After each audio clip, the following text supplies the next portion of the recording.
Welcome to the Dog Trainers Podcast, a podcast created by dog trainers, for dog trainers, or anyone who's ever fallen in love with man's best friend. Episode 8, our commentary on iHeartRadio's podcast, Stuff You Should Know.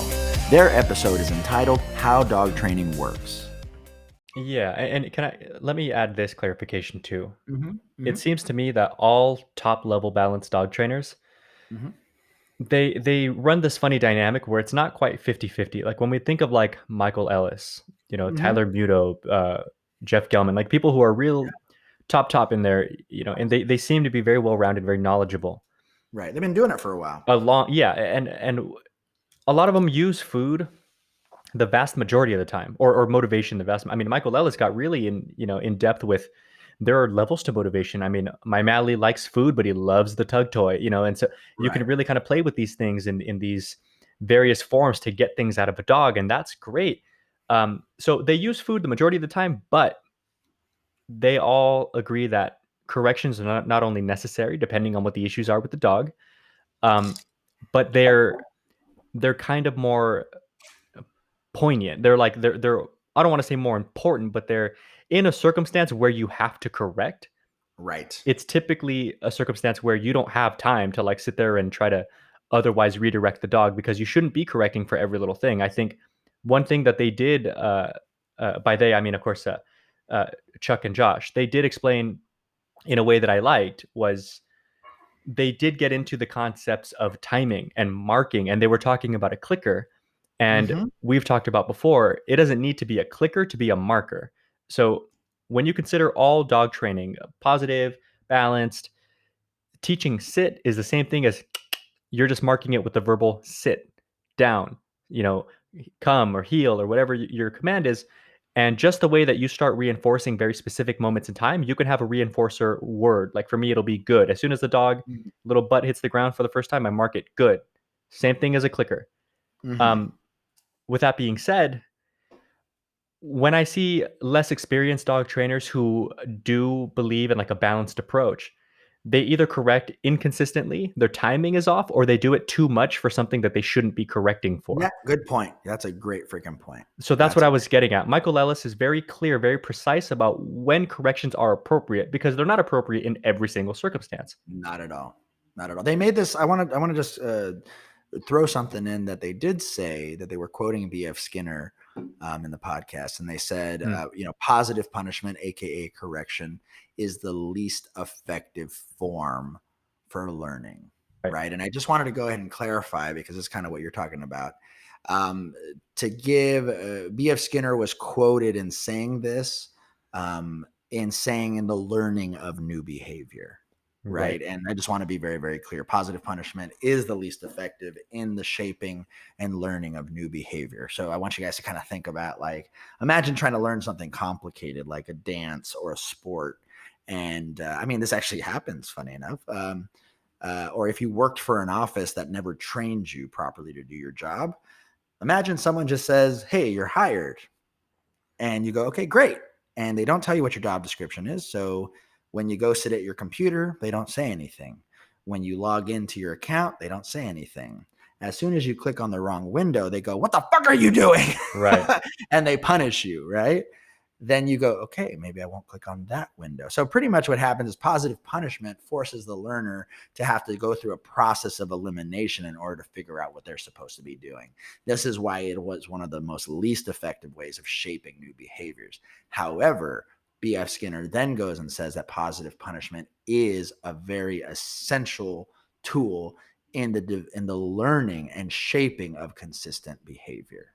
Right. Overall, not just new behavior, because of course training is more than just teaching new things. Sometimes it's combating old things. I've got sustaining behavior or controlling behaviors. Right. Or things that have been ingrained, because again, we've talked about self-reinforcing behavior, something that an owner never taught their dog, but the dog learned it nonetheless. Like, biting. I had a dog, a 7-year-old shepherd, who had bitten quite a few times, and and we definitely did food work. The dog was food driven, but the no bite, there were certain things that it wasn't a conversation you could effectively have with food.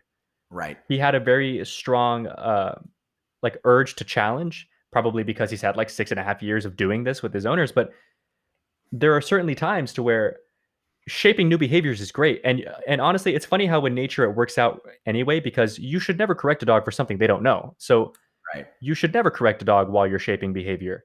But once it's shaped and you're expecting certain things, because that's how you can get into, further development of the relationship and patience and really behavioral stuff, socialization, manner building, that's when corrections start to find their place in training. Right. Right. Right. Right. And here's just to be clear, so we don't keep ranting about the same thing over and over. Those of you guys listening, young dog trainers, people who own dogs, corrections exist in dog training to control impulsive and compulsive reactions from our dogs. That's the only thing that they're there for, right? In essence, they're used to get the dog's attention. Once we have that dog's attention, all the other steps of Lima fit into place, Mhm. right? It is really hard for us in practicality to teach our dogs things in a vacuum or where all the variables are completely controlled, right? Where we go from inside the house, where everything is super calm and quiet, where the dog is perfect, as all my clients say, to literally stepping 15 feet out of your front door and now your dog is a maniac, Right. right? It's such a huge jump of distraction, such a huge amount of conditioning with the outside that distracts the dog and keeps them from learning new things. So the whole use of any type of positive punishment or physical control on the dog is really just to grab attention so that we can continue the learning process, right? But it should be minimal. It should be used with precaution, and only when necessary. So people who are heavy-handed dog trainers, you need more training. Yep. People who are, only using food on dogs, you're going to definitely see a huge game changer if you learn to use precise correction. 100%.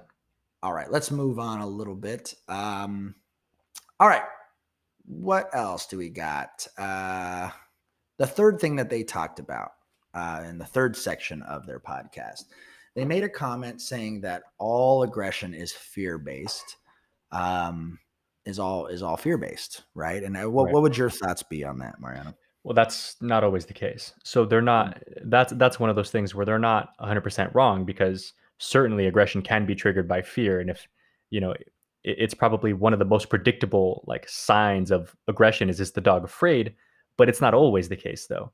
A Right. dog can absolutely be aggressive for other reasons. A dog can be territorial, possessive of a toy, of food.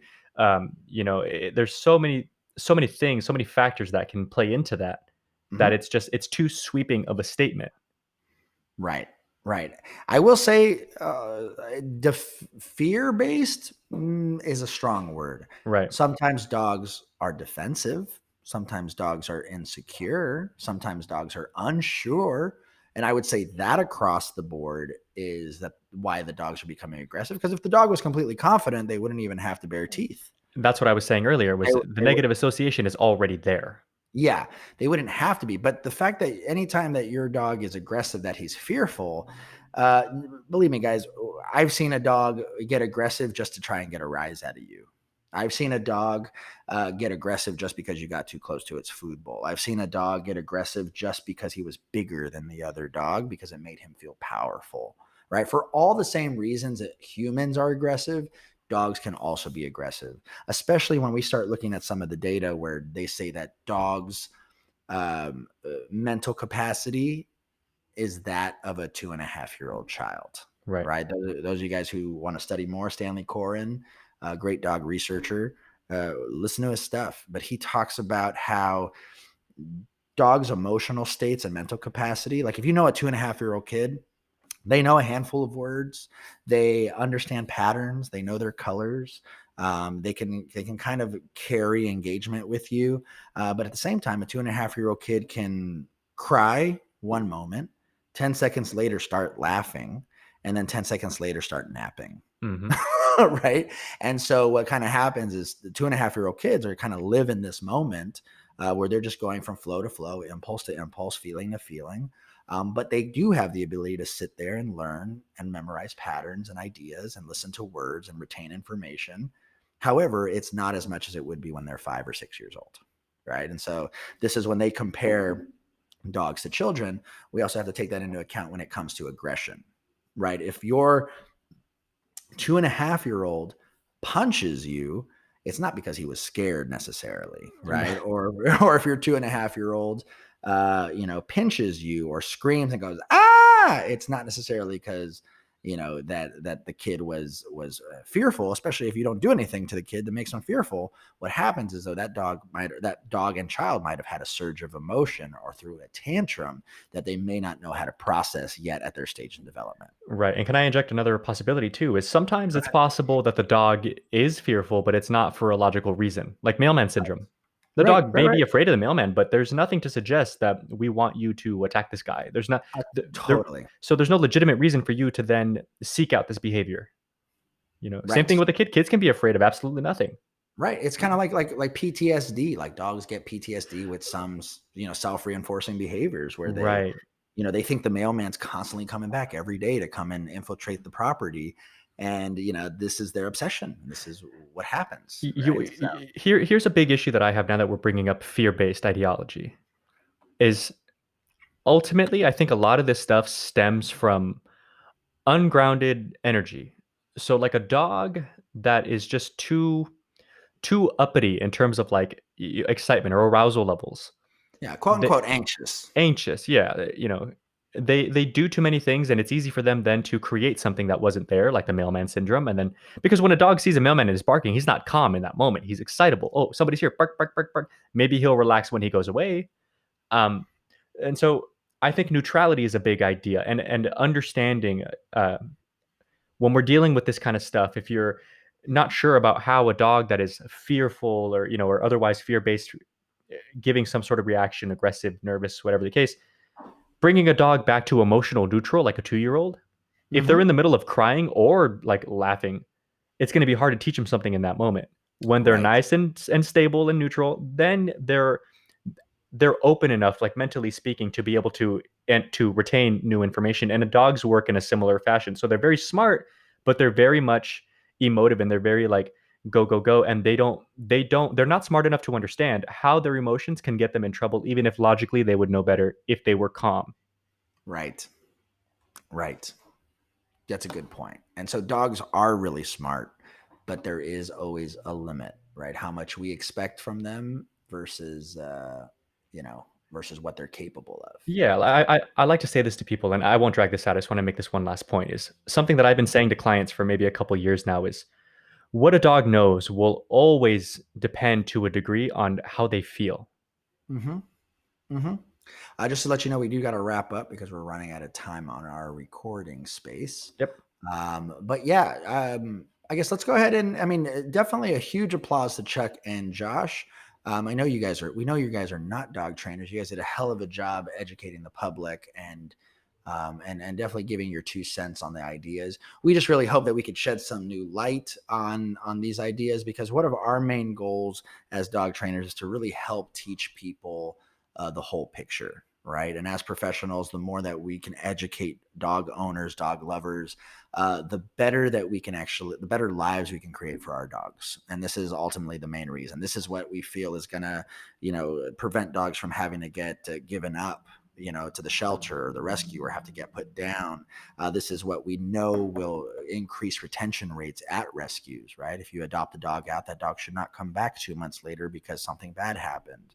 Right. So the more that we can educate the public and help them understand the bigger picture of dog training, and most importantly, the more the more that dog trainers in the industry have to learn. Yeah, and Right. I would Just to like to stay just to stay a step ahead of you. Go ahead. sorry, I would just like to thank, them for even if we disagree on certain things, I want Right. everybody to keep in mind if they ever hear this and are interested in us having a conversation, we'd love to. And if anybody who's listening to this who, younger dog trainers who maybe get a little defensive about being challenged on an idea or whatever the case, understand that this is how we all get better. So Yeah. it's only ever a good thing that somebody with that platform like they have is willing to discuss these things and give us their 2 cents, because that's how we all come to agreements. That's the beautiful like nature of being able to speak to each other. That's what makes humans separate from everything else. And so definitely don't knock them for it. They're very good podcasters. I enjoyed it too. I didn't agree with everything, but it was great. It was very well put together. They're funny. They love their dogs. That's without question. So 100%. just keep that in mind. If you love your dog, you're cool with me. That's all I got to say. All right. We want to thank you guys one more time. Thanks, Chuck and Josh from Stuff You Should Know on iHeartRadio. Again, my name is Brent LaBrada, and that's Mariano Alvarez. We're going to go ahead and put our Instagram handles right here down here at the bottom of the screen. If you guys have any other questions, please feel free to email us at it's dogtrainerspodcast@gmail.com. We'll put that right down there as well. Send us any questions, comments. Go ahead and leave them down in our YouTube channel or on our podcast channel. And we look forward to seeing you guys in our next episode. All right. We love you guys. We'll see you guys soon. Take care. Thank you for listening to the Dog Trainers Podcast, a podcast created by dog trainers for dog trainers or anyone who's ever fallen in love with